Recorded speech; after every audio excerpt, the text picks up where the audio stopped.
ఎమ్మెల్సీగా తాను చేసిన అభివృద్ధి ఏమీ లేదని మాజీ ఎమ్మెల్యే రుడా చైర్మన్ రౌతు సూర్యప్రకాష్ రావు విమర్శించడం ఆయన అవగాహన లేమిని తెలియజేస్తోందని, ఆయన వ్యాఖ్యలు చాలా హాస్యాస్పదంగా ఉన్నాయని మాజీ ఎమ్మెల్సీ టీడీపీ సీనియర్ నాయకుడు ఆదిరెడ్డి అప్పారావు మండిపడ్డారు. రాజమండ్రి ప్రెస్ క్లబ్లో శుక్రవారం జరిగిన మీడియా సమావేశంలో ఆదిరెడ్డి మాట్లాడుతూ రౌతు తీరుపై నిప్పులు చెరిగారు. అభివృద్ధిపై మాట్లాడే అర్హత తమకు ఉందన్నారు.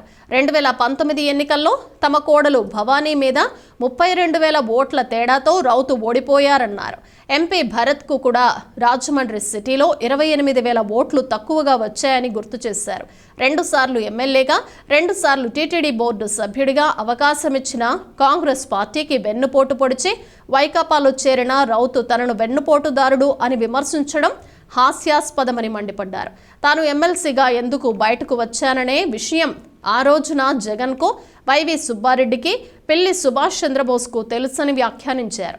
మొన్నటి వరకు ఎంపీ మార్గాని భరత్రామ్ వల్ల నీ రాజకీయ జీవితం నాశనమైందని చెప్పావు కదా, ఇప్పుడు 2 నెలల ముచ్చటకు రుడా చైర్మన్ పదవి ఇవ్వగానే భరత్ను యంగ్ డైనమిక్ లీడర్ అని ఎలా పొగుడుతున్నావని ఆదిరెడ్డి ప్రశ్నించారు.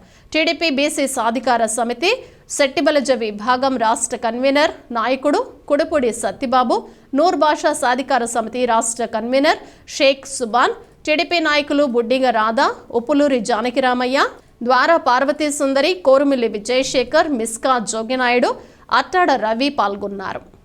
2 సార్లు ఎమ్మెల్యే చేసిన నా జీవితాన్ని ఈ భరత్ సర్వనాశనం చేసాడు సోదరా.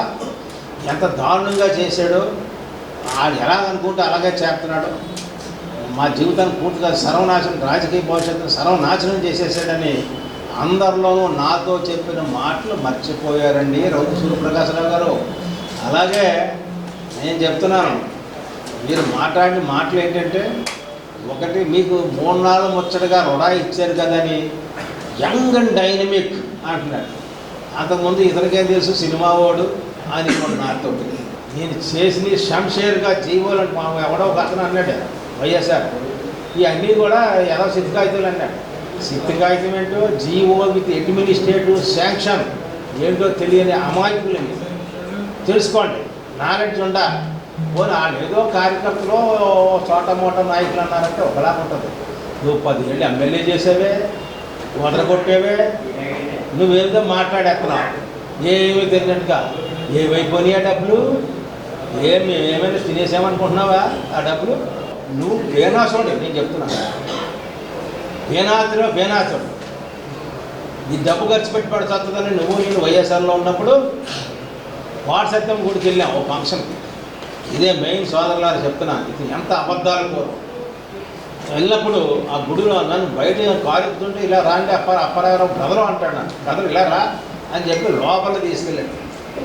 ఈ అమ్మవారి మీద ఒట్టే చెప్తున్నాను, రేపు ఎమ్మెల్యే ఎలక్షన్లు వచ్చేదాకా కూడా నువ్వు డబ్బు పార్టీ నడిపించడానికి అయ్యే ఖర్చు అంతా నువ్వు పెట్టుకో. నేను కొంచెం ట్రబుల్ సమ్లో ఉన్నాను కాబట్టి, నేను ఇబ్బందుల్లో ఉన్నాను కాబట్టి నువ్వు ఖర్చు పెట్టుకో. రేపు ఎమ్మెల్యే ఎలక్షన్లో నీకు కానీ నీ కొడుకు కానీ ఇవ్వమని నేనే వచ్చి రికమెండ్ చేస్తాను. అలాగే ముఖ్య నాయకులు వాళ్ళకి కూడా వచ్చి నేను చెప్తాను అన్నాడు. ఇదేం చేస్తున్నాం కదా అని అంటే, కాదు నేను అలా సైలెంట్గా ఉంటానని ఈ అమ్మవారి మీద ఒట్టు అన్నావు రౌతు. ఇప్పుడు రా, నువ్వు అమ్మవారి మీద ఒట్టి వేస్తావో ఏవో ఈ మాట మళ్ళీ అన్నావో లేదో మళ్ళీ వెళ్దాం వాట్సాప్ కూడా.